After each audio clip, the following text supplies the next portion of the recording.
গুৱাহাটীৰ ৰাজীৱ ভৱনত ৰাজীৱ গান্ধীক স্মৰণ মৃত্যু দিৱসত ৰাজীৱ ভৱনত অনুষ্ঠিত হয় শ্ৰদ্ধাঞ্জলি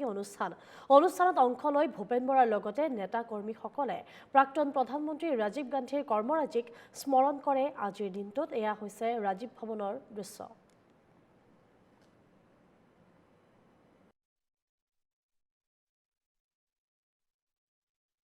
আমাৰ ভাৰতবৰ্ষৰ প্ৰয়াত প্ৰধানমন্ত্ৰী ভাৰত ৰত্ন দেশৰ কাৰণে স্বজাতিৰ কাৰণে আত্মবলিদান দিয়া ৰাজীৱ গান্ধী ডাঙৰীয়াৰ আজি পুণ্যতিথি উপলক্ষে আমি দলৰ সকলোৱে তেখেতৰ প্ৰতি আজি গভীৰ শ্ৰদ্ধাঞ্জলি জনাওঁ আৰু অসমবাসী হিচাপে আমি এই কথা সদায় মনত ৰাখিব লাগিব যে যিখন অসম চুক্তি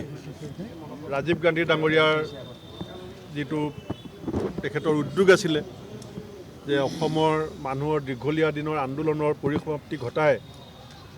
সদৌ অসম ছাত্ৰ সন্থা সৈতে যি অসম চুক্তি স্বাক্ষৰ কৰিছিল সেই কথা অসমৰ ৰাইজে নিশ্চয় সদায় মনত ৰাখিছে আৰু আজি আটাইতকৈ এটা সংকটকালীন সময় যে এতিয়া কাখন বলবৎ কৰাৰ যিটো প্ৰক্ৰিয়া ইতিমধ্যে চৰকাৰে আৰম্ভ কৰিব বিচাৰিছে তেনেকুৱা এটা সময়ত ৰাজীৱ গান্ধী ডাঙৰীয়াই আমাক দি থৈ যোৱা অসম চুক্তিৰ প্ৰাসংগিকতা আৰু জাতিৰ ভৱিষ্যতৰ স্বাৰ্থত ইয়াৰ প্ৰয়োজনীয়তা নিশ্চয় প্ৰতিগৰাকী অসমীয়া উপলব্ধি কৰিব। মই এই মুহূৰ্তত তেখেতক